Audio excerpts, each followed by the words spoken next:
All right. It looks like we may or may not be live.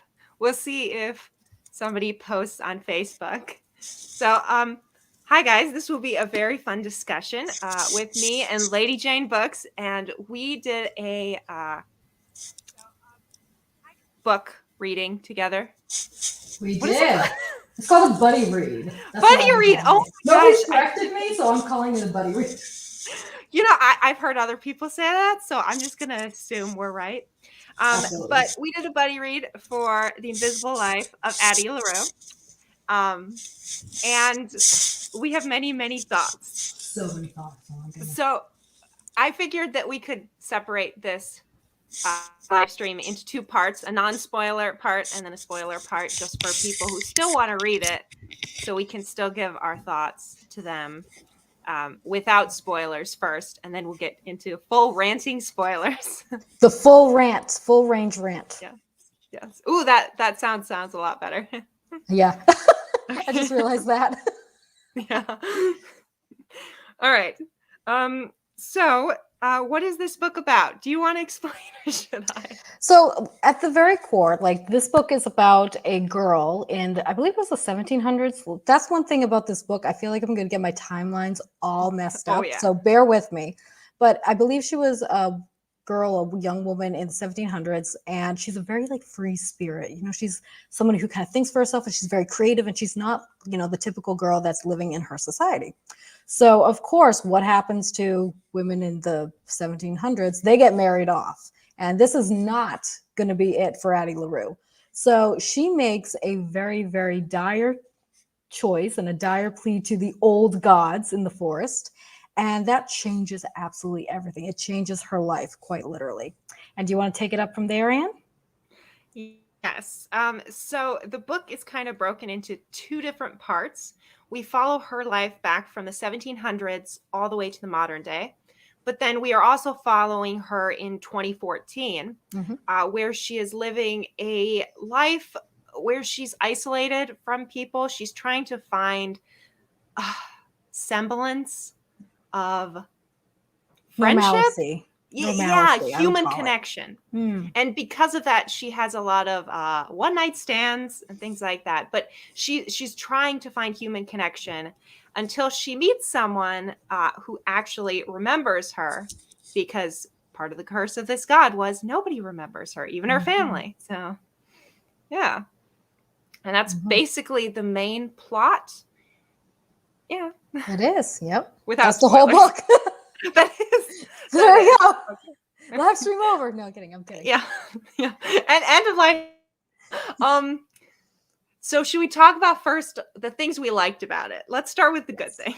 Okay. Do you want to go first, or do you want me to go first? How about you go first? I absolutely loved this writing.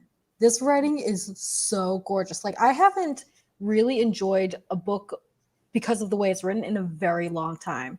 And I think that this one, it just fit with everything with the writing style. The part of this book is it's very nostalgic for places you've never really been, because you take all these different trips to Paris, to England, to, I'm sure there's a couple of other places that I can't think of right now. And it's more of like a travel feeling to this book, a lot of traveling. And the writing really reflected that. You felt like you were there, even if you've never seen it before. So that's one thing that I absolutely adored. And just the style of the writing, the tone is just complete throughout the entire book. And it's this very, very distinct, almost melancholy type of feeling to it. I just loved it. I thought that was just absolutely gorgeous. What did you think, Anne? Yeah, I recently read this other book by Chloe, what is it? These Violent Delights is the first book, and the second book, and it has very similar writing style to Addie Larue, where it's very flowery but it has this very serious tone to it. And I thought this book captured very well the tone of just how horrible Addie's life is. And I felt like we had a deep connection to her because of that very flowery, descriptive writing. We always felt like within her head and within her feelings and emotions. And that was just perfectly captured. Right? It was. Yeah. And it was that perfect. I think, like I already said, that Addie is very creative. And the writing really reflected that, and everything like she was reflecting on and everything she was thinking, you could like see that creativity within the language that she was using in her internal monologue. So I love that you picked up on that, and I think it was pretty brilliant.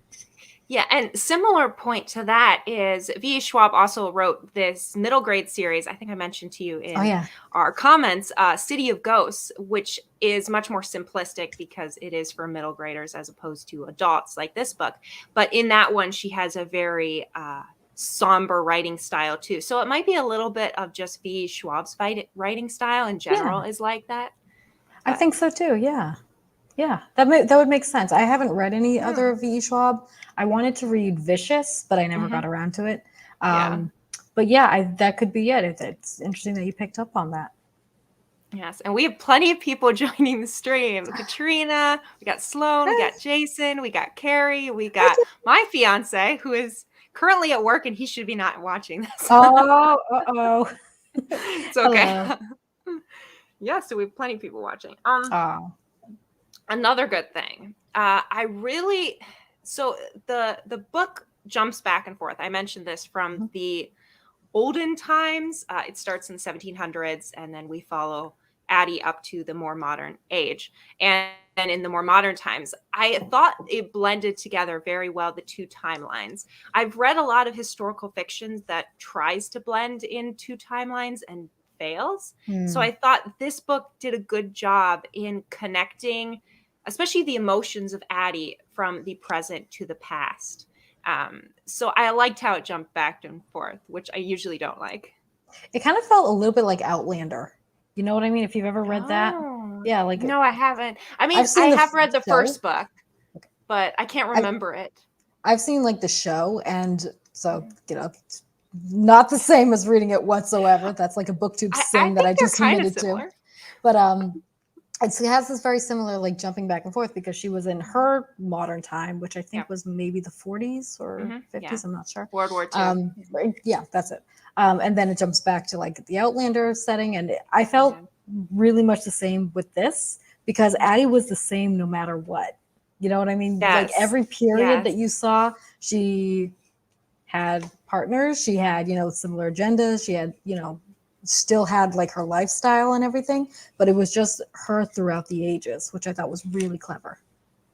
Yeah, I agree. And I think that's what held the story together. It is Addie, because she's always there throughout the story. And we do follow, I guess, I don't know if this is a spoiler, but we do follow another character for a while, for a little bit. But for the most part, it is entirely in Addie's perspective. And because of that, even if we're jumping through time periods, we're still in her perspective. But I love your little cup of tea. I know. That's great. I didn't expect that. When you said a cup of tea, I'm thinking like a cup. And I was like, oh, that's so dainty. Yeah, no, I have like an entire pot of tea behind me. And then I have okay, because I was like, that is not enough tea for Addie Larue. Let's just say we're gonna be spilling it later, but that was not enough tea to spill. Yeah. All right. Another thing that I really enjoyed. I think we talked about a lot of the things I enjoyed. Flowery Writing, Addie's character is absolutely brilliant. Is brilliant, yeah. She is a great protagonist. I do think that V. Schwab does do characterization very well. Now, we won't get into all the characters quite yet, but for every single character, whether you like them or not, they were very well done. They were very well thought out, and they were very layered. Nobody felt really flat, even the ones that were not a favorite. So I think that her character development was a very, very strong point in her book as well. Yes. Yeah, I agree. Now, should we talk about some things we didn't like in non-spoiler terms? That's going to be hard. It will be. That's going to be difficult. Because for the first 200 pages of the book, I was like, this is a 5-star read. This is amazing. Me too. Me too. And then I was after like, that, it slowly went down. Katrina. Katrina gets to it. She's like, I like Addie, but Henry. Okay, good. It wasn't just us. Okay, thank goodness. Because I was like, I felt so bad for Anne because I was messaging her and I'm like, this boy. this boy. Yeah. Is this boy for real? Because I could not handle Henry. I'm sorry. We will say it. We won't say why. How's that? We won't give any plot spoilers away yet. Yes. But yeah, Henry was not a favorite character. No. It's funny because I wouldn't have thought that like the actual villain would have been better than Henry, but he was. Yes. That's really bad. Yeah, I guess we can give like some spoilers on the main villain because he is introduced in the beginning with her making the deal with the old god or whatever he is supposed to be. I'm not quite sure, but no one really knows. He's just kind of there. Well, there was an interview where V. Schwab said specifically he's not the devil. He's supposed to be like pre-devil, like older than the devil. I'm like, okay. I didn't know there was such a thing. I learned something. Yes, but the villain, I definitely enjoyed his character, but I felt like even by the end, we didn't fully understand him. And I wanted to learn more about like what his motivations were. I agree. Yes, I do too. I think I really liked how he interacted with Addie. And I really liked, like his motives and like that dark and creepy part of it. I soaked that up like a sponge. I love it so much. And I think he was very, very well done, except for that last bit, which we won't talk about yet. But except for the last bit, I think he was very well done. Yes. And he instills this kind of fear and hatred in the reader very well. So like the way he was depicted, it goes back to the good characters. The way he was depicted was just very vivid and it made you feel like strongly towards him. Negative emotions usually, but but there was still... also go ahead, Dan. Sorry. No, you still had a deep connection to him. Sorry. Well, I think also something that like really intrigued me was obviously, there's this like moody, morally gray, dark haired bad boy trope that's like in every single romance book. But I feel like he was also very, very alluring too. And I think that's because we were in like Addie's perspective and Addie was a young woman, but there was something just very, very like, you couldn't tell like if he actually is all bad. I mean, you could, but you know what I mean? Like you're in you're in Addie's mind trying to like rationalize it, which I thought was really, really interesting because I'm like, okay, I know he's cute, honey, but you just saw X, Y, and Z. How are we still thinking about this? So, yeah, that is a good point. Like the first description of him is like he's a handsome young man. Yeah, I'm like, oh, okay. Man. And I've seen some like fan art about him, like which is funny because I did not look up Addie Larue, and all of a sudden I'm getting all this fan art on my Instagram. I swear there is some algorithm out to get me. But like, and all the and people will like draw, like Addie drew him early on in the book, and that's not a spoiler. There's a drawing of him, and it's beautiful, like gorgeous, like handsome man. But then there's like this dark current to him, which I personally liked, and I thought that was very intriguing, which is kind of why I kept reading, because I wanted to know a little bit more about him because he was so alluring. Yeah, he's not really that typical straight-laced villain. This is pure evil, spirit, ancient god. He's more in depth than that. So absolutely. Yeah. Actually, we went back on compliments of the book. Look at that. True. Yeah, that's true. So, yeah. It's all one, to be honest. It all matches. It's true. Like, yeah. It blends together. Some things about some characters I really liked. Like Luce, I liked him for most of the book, even though I didn't like him. Do you call him Luce or Luke? Because I've called him Luke in my brain for the... I didn't know. I was like, but that makes sense because it's like Lucifer. Yeah. But I don't know. Right, I don't know. I which would also be funny. I thought it was loose, but no, because it would stand for like Lucifer. That would make sense. Which also loose is in some languages a word for light. And he is the anti of light. Maybe that would be intriguing. Yeah, I agree with Katrina. She said like, no.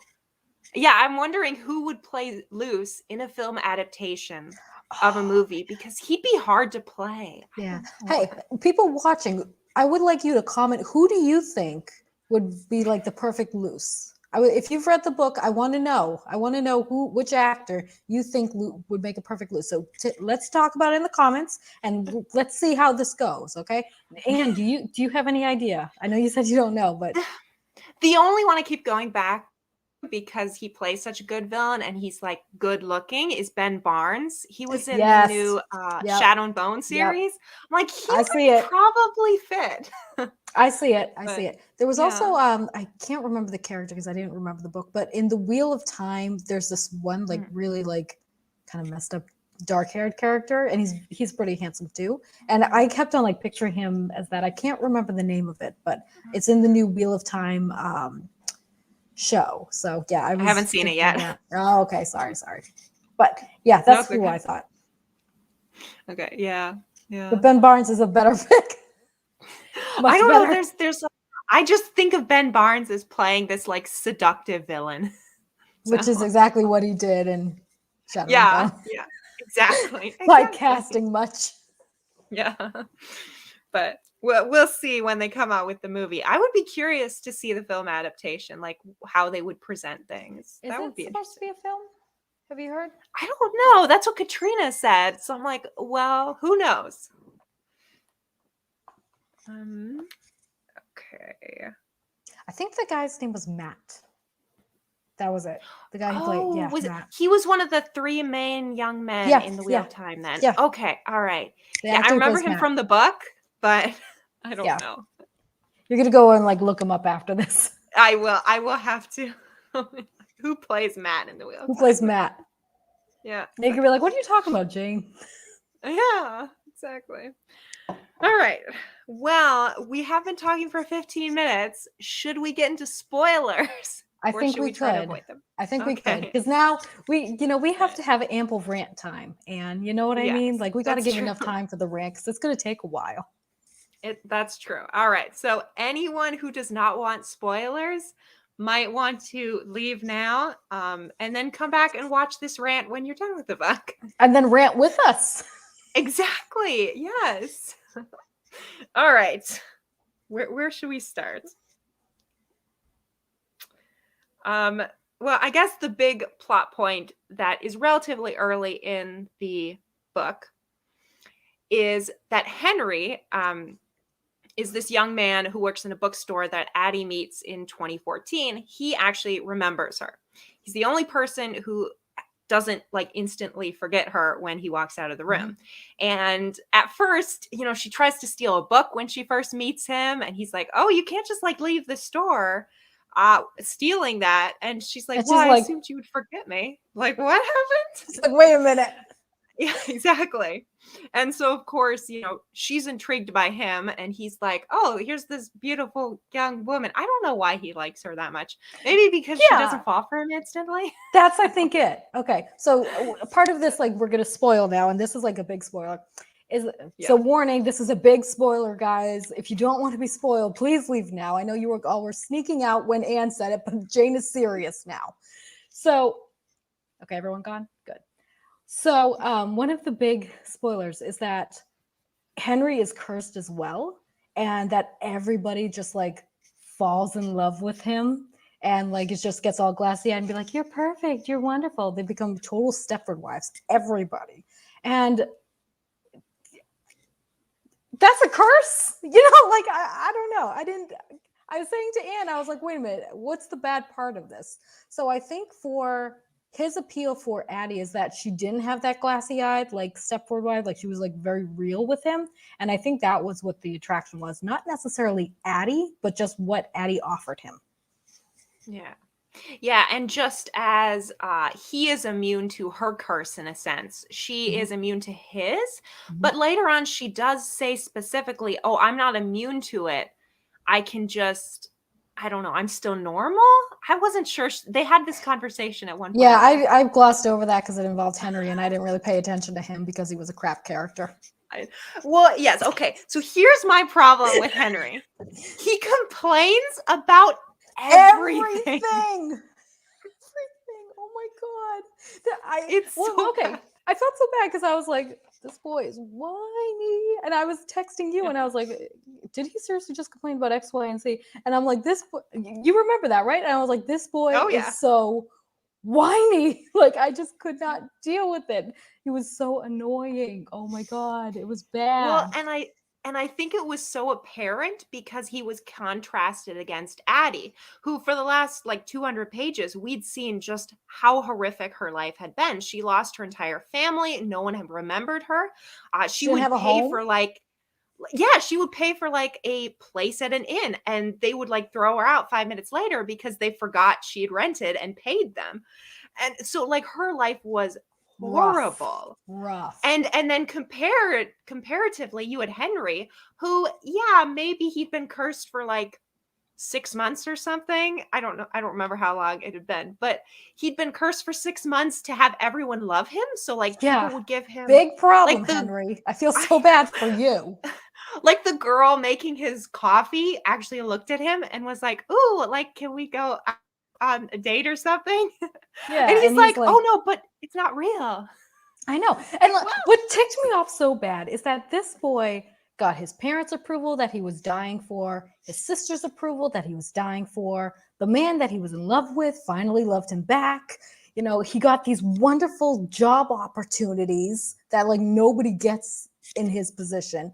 Fantastic, like everything was set. And he was like, well, it's not real. Oh, I'm sorry, Henry. I'm so sorry for you. Just I just I hate it. I couldn't deal with Henry. I'm sorry. I couldn't deal with it. And Pamela, I'm not sure what TV character you're thinking of, but I wouldn't be surprised if she did base it off a character. I did want to bring something in an interview with V. Schwab. She did talk about Henry's character. And here, I want to read this because I was shocked when I read this. Oh, goodness. Is she supposed to be saying that he's like the most gracious, loving, thankful character? Oh, it's worse than that. Oh, gosh. No. She's like, this is, I quote, "But I put all of myself into Henry. I put so much of myself into Henry because truly it was the only way I could figure out how to write him. Henry began so much as Addie and that finding a way to make it truly tragic, I think that's scared of not finding Henry's story that I gave him my own." And so here's what I think is we all want to be loved. And so I assume that's what she's saying is, she wants to be loved just like everybody else. Yeah. I mean, but still, like, relatively doesn't have a home, doesn't have a family, cannot get herself food, has lived through like the horrific wars throughout time, has like done some really, really, really hard things just to survive. Job opportunity. Yep. And he turns it down. Which I'm like, this boy is so dumb. I can't. Pamela, I will have to look up Haven because I'm curious to see how similar Henry is to Chris Brody from Haven. Hi, Katja. Nice to see you. Thank you for stopping in. Yes, good night. But Henry sucks. Henry was the one thing that really made me go from loving the book to saying, do I really like this book? Well, also the thing is, up to that point, Addie's story was beautifully written. Like it was, it was like a gorgeous story. We loved to hear her struggles. That sounds horrible, but we love to hear her struggles. We love to hear like, how she was persevering and how she was dealing with the curse. And it was so engrossing. And like, you were rooting for Addie from like day one, even up to like, before her like marriage or whatever. Like we were rooting for her that the marriage wouldn't happen and like, everybody would like be okay. But the minute like Henry walked in, I feel like the writing style changed and it just felt really almost cheap. I don't know why. Just maybe it's my like association with this character, but it just didn't fit with the whole story in my brain. Like it took away from everything to that point in my brain. Interesting. Well, maybe if she did have V. Schwab had a clear visual on what she wanted to create with Addie. And if she didn't have a clear visual with Henry, maybe that's why the writing style deviated from the more flowery writing to the more simplistic writing. Yeah, that's a very good point. Yeah, maybe that's it. But it was also maybe just his whining that I just couldn't deal with too. So yeah, it was really bad. It was really bad, guys. Like, oh goodness. Yeah. All right. Well, what other? I don't want to go to the ending quite yet because I feel like the ending is a whole nother rant. That's a whole nother thing. That's a whole nother thing. What was the one? Oh, can we talk about the argument between Henry and Addie? Yeah. Okay, so there's an argument that happens. That was really bad. Like, I didn't like Henry before, and I really didn't like him after this. So there was an argument where, so in order to survive, Addie kind of uses her curse, so that way she'll sit at a restaurant, she'll order, and she won't pay, and nobody will think anything of it because they forget her. And also, there's not really a way for her to earn money. Like, there's no way for her to like have a job or anything because, of course, everybody forgets about her as soon as, basically they blink, basically. So Addie's done some things that, in the traditional sense, might not be that moral in order to survive, like stealing, like, dine and dashing. And there's a scene here where Henry and her are at the restaurant and she just leaves. And he's like, why aren't you paying? And she's like, well, they're going to forget about me anyway. And he kind of just like ripped into her being like, well, that's wrong. That's immoral. Why would you do that? Blah, blah, blah, blah, blah. And that part was so hard for me to read because it showed me that Henry could not relate to Addie. Like,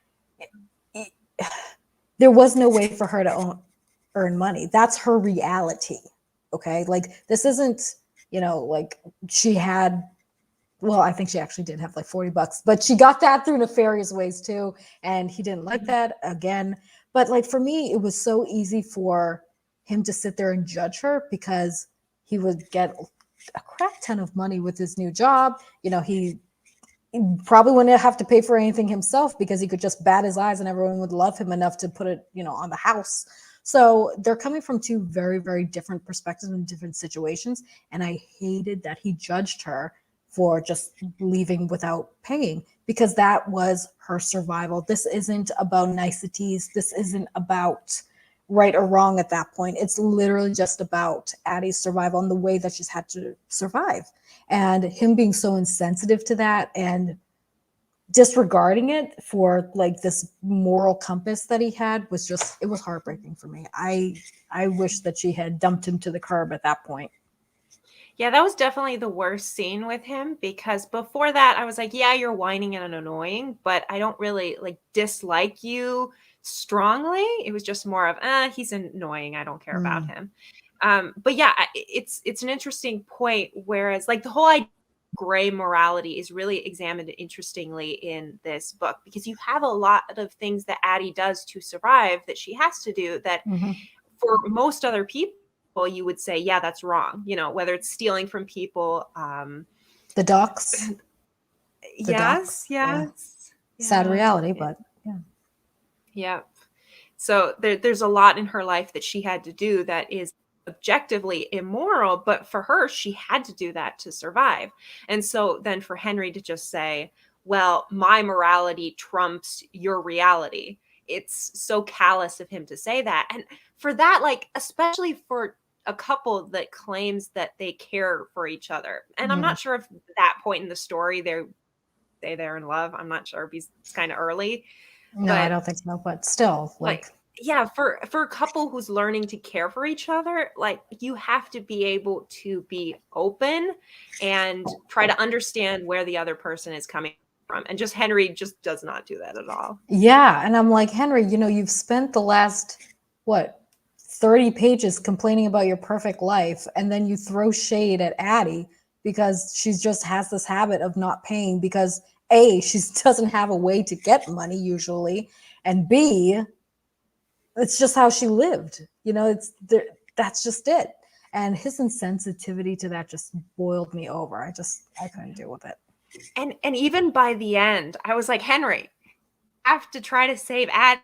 and we'll get to the end in a minute, but I really wanted Henry to have character growth. And even if he was annoying, if he had had a flip in the end, if he had sacrificed his life or something for Addie, I would have been like, yeah, I didn't like you, but at least you had a good ending. Yeah, but no, he was just trash. Beginning, middle, and end. He was really bad. It was bad, guys. Like, it was.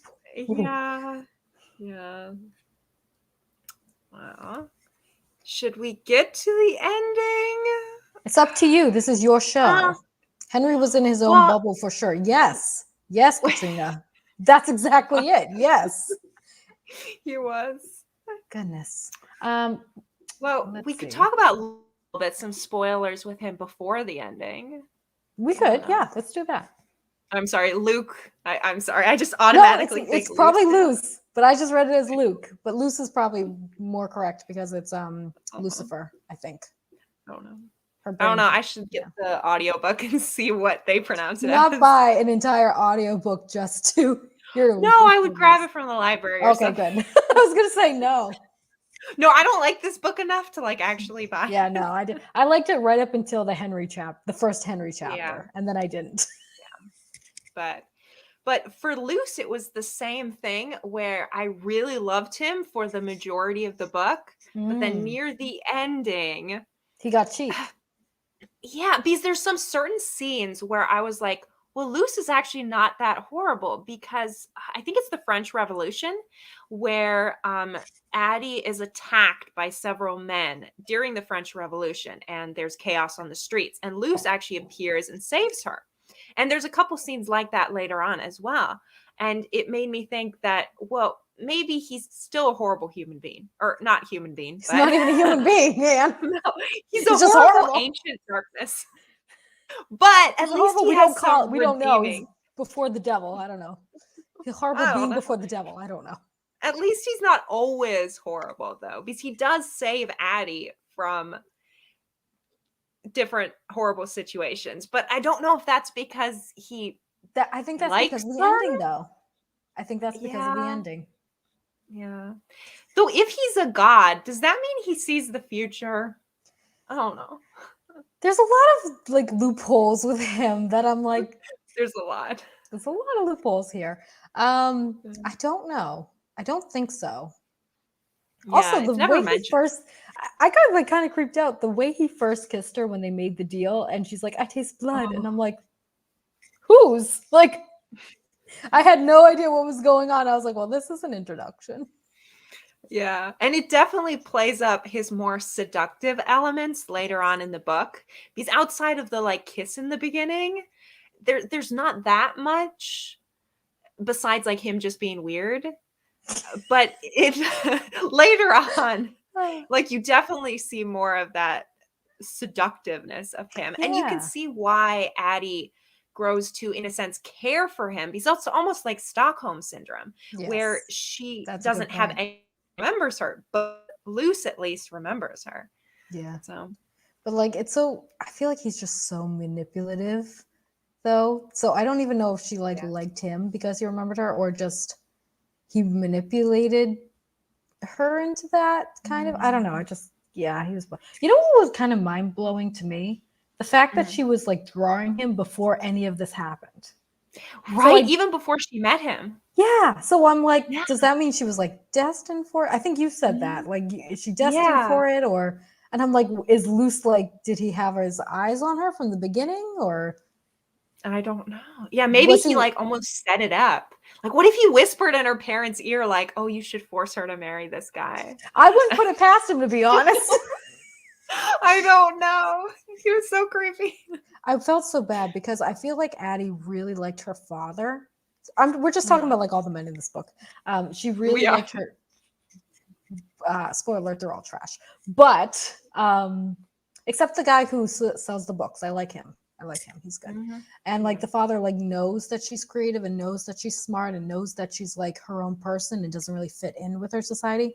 And yet he's so passive when this wedding is arranged, and you could tell that he like wants to stop it, but isn't strong enough to, or go against the wife or whatever.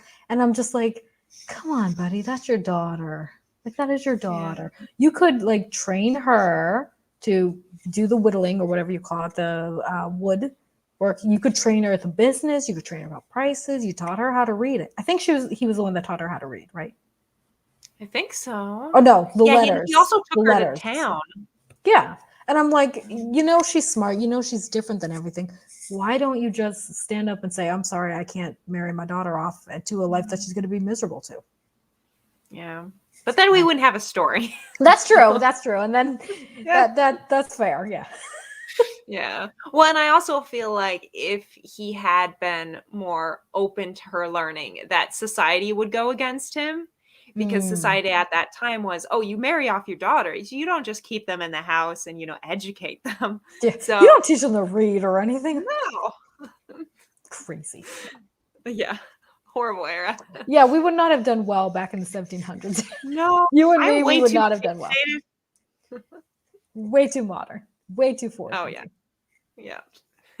Yeah. So, yeah, I don't know. The whole Luke thing is just...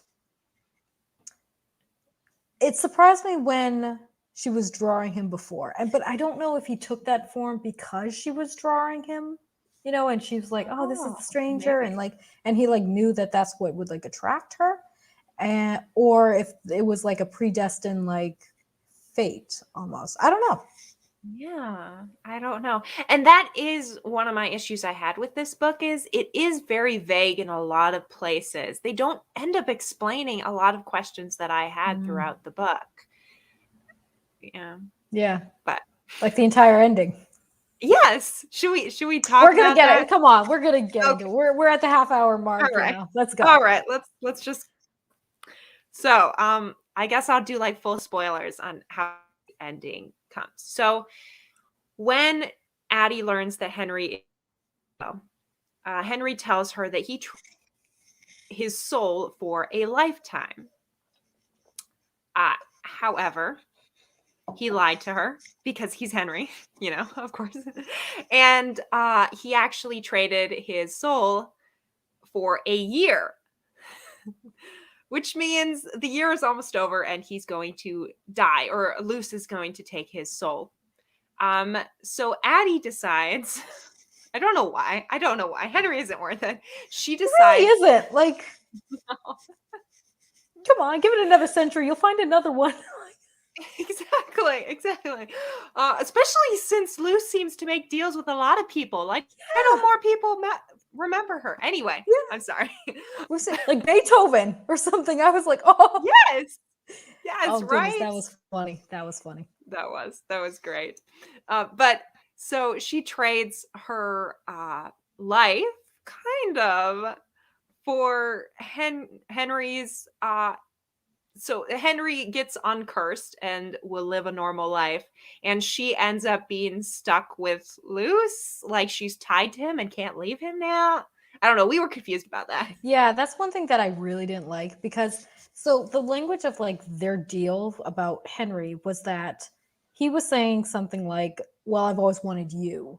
And she's like, not my soul, or something like that. No, she said something like, well, you've always wanted me, not my soul. That's why you haven't taken it yet. But if you let Henry go, I promise to be yours for as long as you want me, type of thing. And I'm like, yes. Didn't that happen on page 4? I'm like, right? Didn't I miss it? Isn't this what this entire book has been, that she's been tied to Luce under Luce's curse? I'm calling him Luce now. Under Luce's curse. So I'm like, so what is the difference here? And Luce is like, yeah. And I'm like, who wrote that contract? I assume the only difference is proximity, where now she has to be very close to him all the time. Maybe, but that wasn't but outside that. No, because her life is still about the same. Nobody remembers her except for Luce, and she's stuck in this world. So, I don't know. I just think that was a crap deal. I'm like, what's the difference here? Yeah, literally nothing. Wait, hey, changed. Luce was happy. Yeah, Luce was happy, but I don't know. Who cares about him? That's a good point, Pamela. I think Schwab had this great idea, this great premise for Addie's life, and she didn't necessarily know quite how to end it.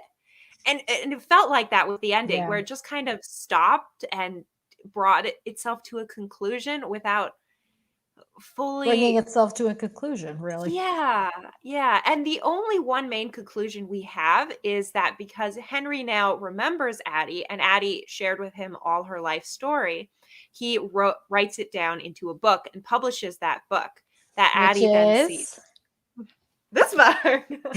The Invisible Life of Addie Larue. That is one Yeah. thing I loved about that book. I was like, okay, V, I see you. Yep. I see you. And I love it when authors do that. So I thought that was actually pretty good. Yeah. It's very meta where like, yeah, V. Schwab did write it, but technically Henry wrote it. But it would be interesting if she said she wrote herself as Henry. That would be even more interesting than with that ending. Yes. Yeah. Okay. All right. I see it. Yeah. Yeah. But that's so something that I was a liked. really cool twist at the end. I agree. But Addie making a deal with Luce was not cool. No. No. The thing that really ticked me off about this entire book was that it never got better for Addie.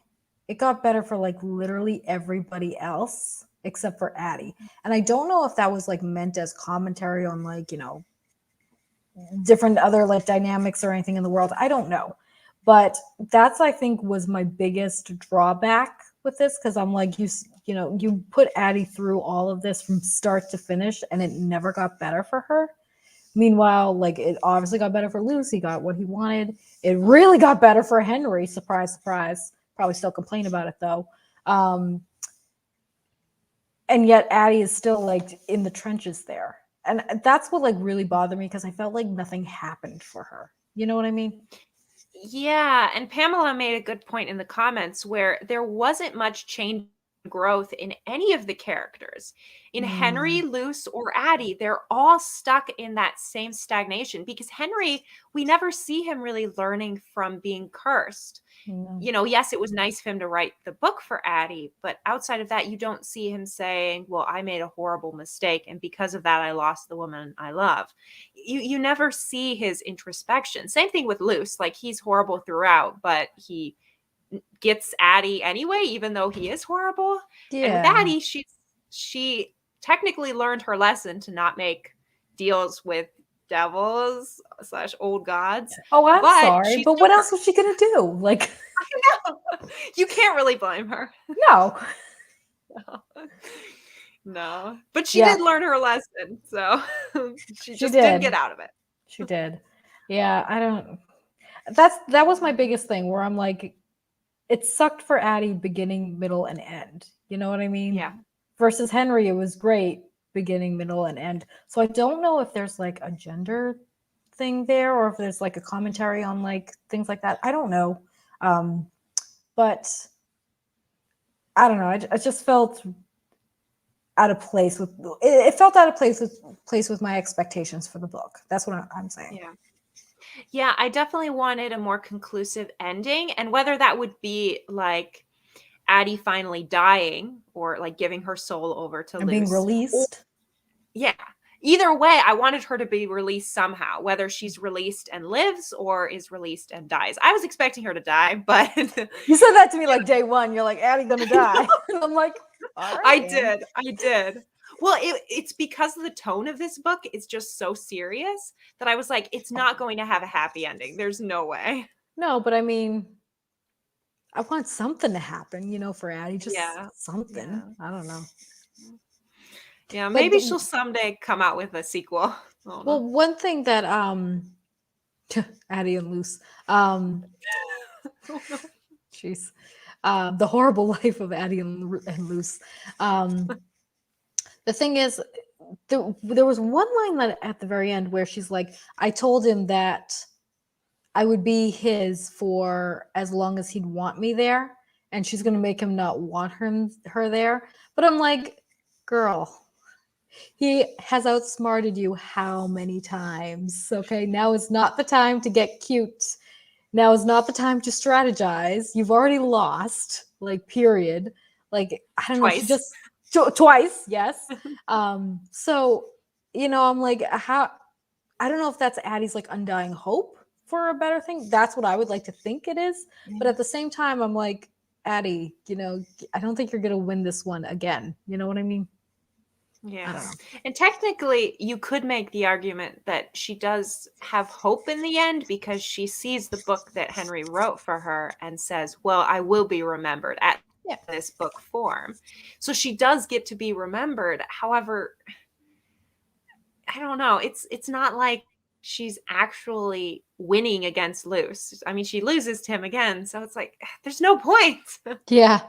Yeah. I don't know.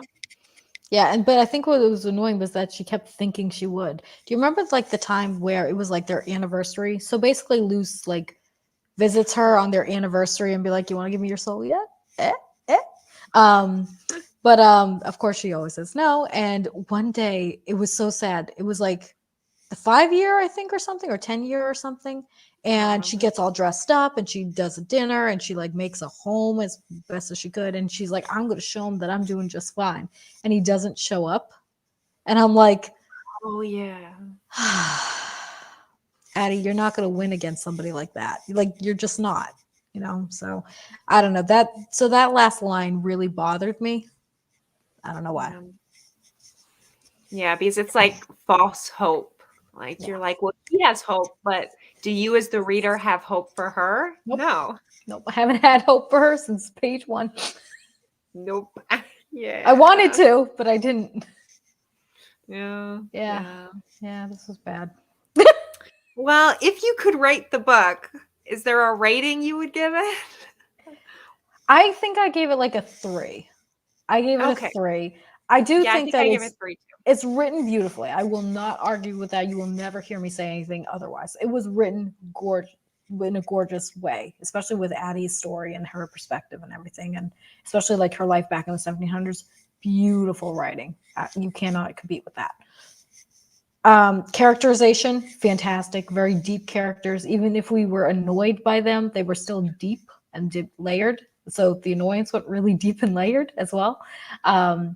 But for the plot, it's a miss for me. It's a miss. So I'm comfortable in giving it 3 stars. What do you think, Anne?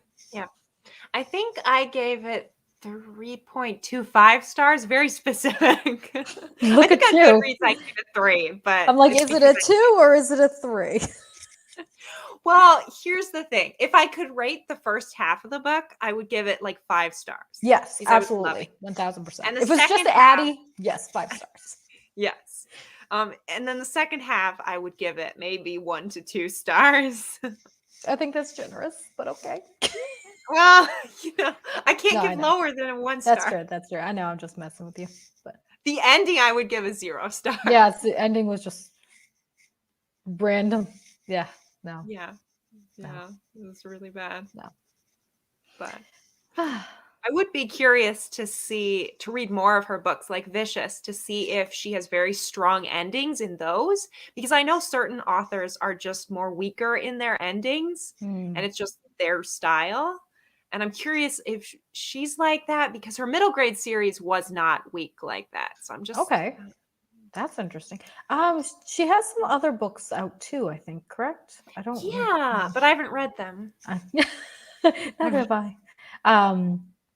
Yeah, so Vicious was the one that I wanted to read, especially when it first came out, because I was like watching BookTube back then, but I wasn't on it.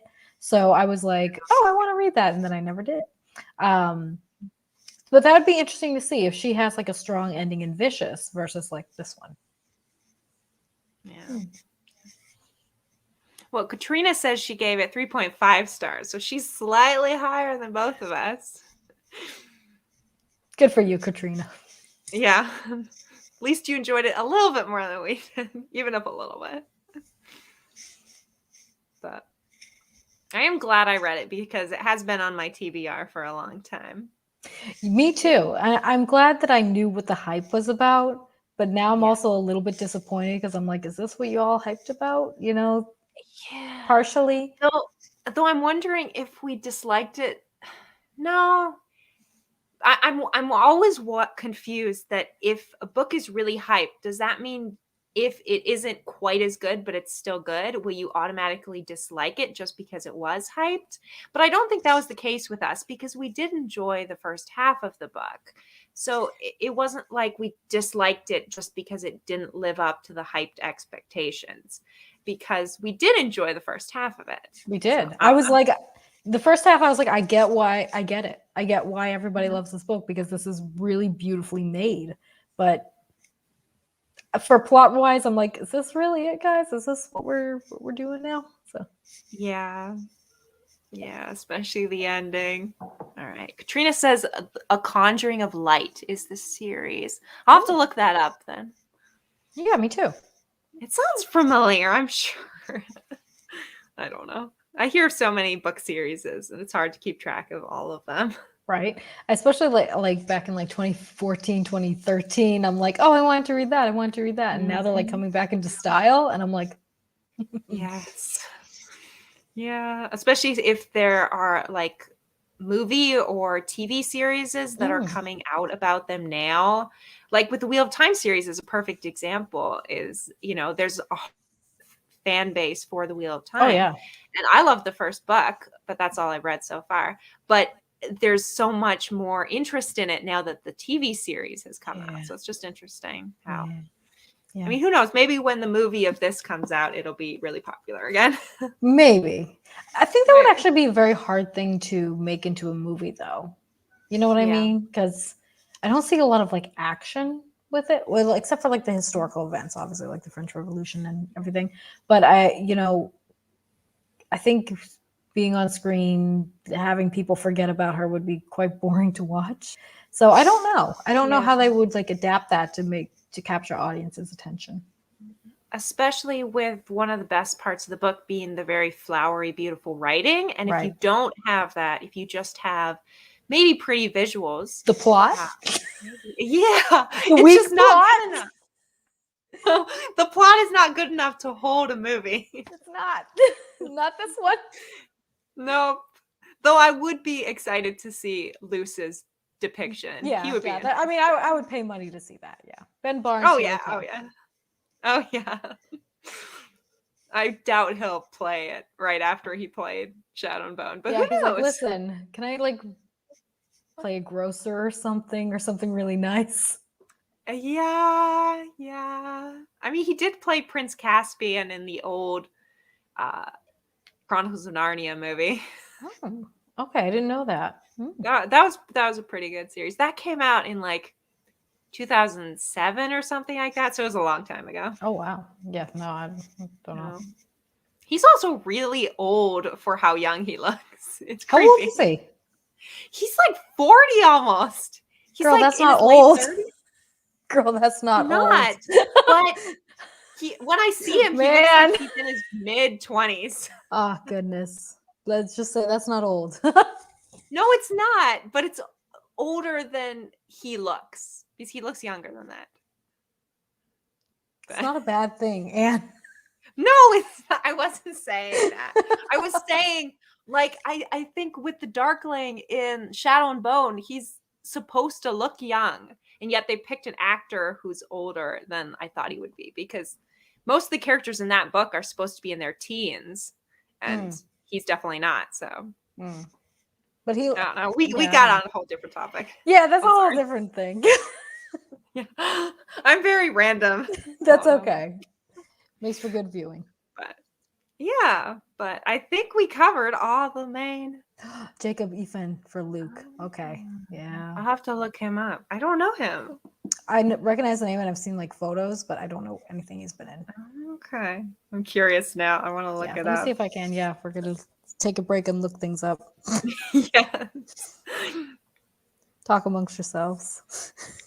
I don't know why we're so focused on making an adaptation of this book that we didn't enjoy. I don't know how Ben Barnes got into any of this. Yeah, no, it's all horrible. Oh, yeah, no, I like him. Yep, I see him. He fits for Luce. There's another actor that he's got like striking blue eyes and he's very handsome.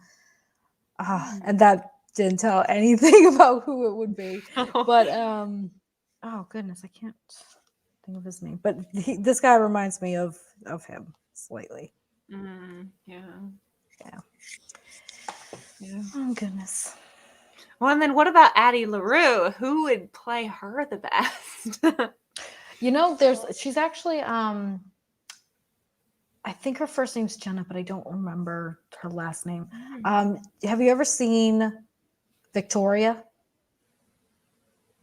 On the Nickelodeon channel? No, the like PBS, WGBH type of thing.